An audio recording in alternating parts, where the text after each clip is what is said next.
Hello everyone, I'm Nella, Head of Advertising at e-Comas, and I'm here to answer a couple of questions for the Pacvue Profitability Unleashed series. What metrics do you track to measure profitability of your e-commerce advertising campaigns?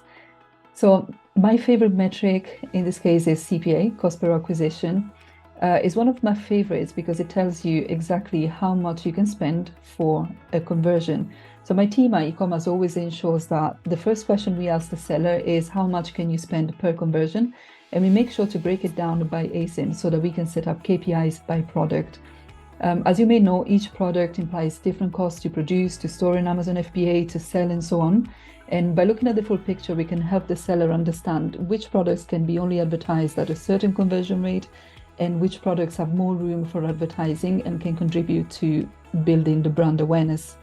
So I'll give you a small example to make this more clear. Let's say that there are two products that belong to slightly different categories so that they need to be advertised through two different search terms.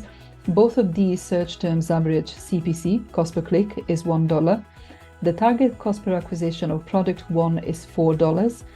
The target CPA of product 2 is $17.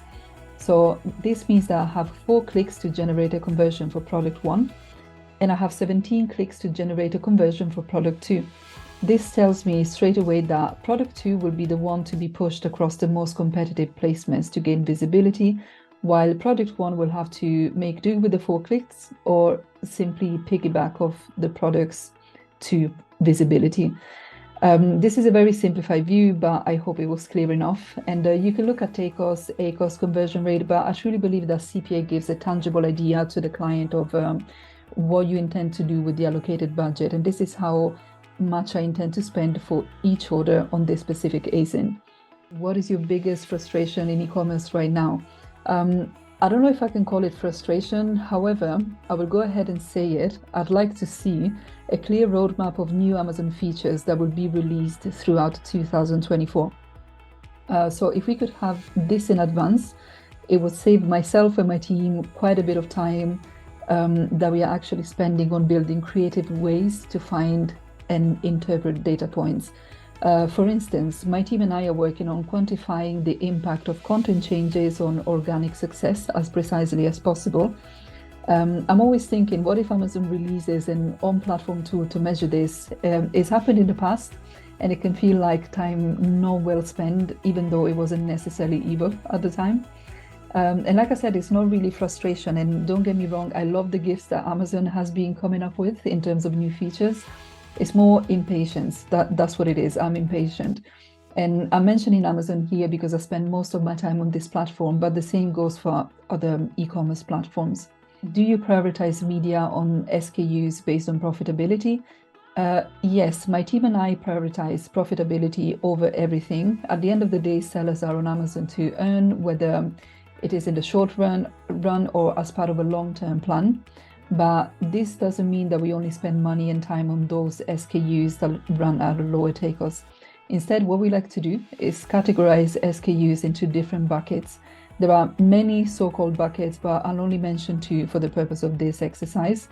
So bucket 1 is profitable ASINs. They run at a lower take cost, they have the highest conversion rate, and are safe to be pushed through advertising, as they will likely generate conversions. Then the second bucket is that of ASINs that drive visibility. These ASINs don't necessarily drive conversions, but act as the most popular, let's call it landing page, among the ASINs in your catalog. So let me just clarify this with the little example. I work with a brand that sold gym bags, and these gym bags came in three sizes, S, M, and L. Size M and L were converting a lot, but for some reason, Amazon pushed size S only through ads and organically, even though this size was running at around 30% total ACOS. I tried to post the ads for the size S to capitalize on the great conversion rate of size M and L. And what happened is that we lost all traffic to the good converting listings. And by running a quick VLOOKUP on the advertise products and purchase products reports, it was very clear that the S listing was a fundamental part of the equation in driving sales. And by looking at the overall picture, we were looking at an average take cost of 9, which was well below our target of 11%. So there are other buckets, obviously, that we work with, but I would remember these two for now: ASINs that convert and ASINs that drive traffic.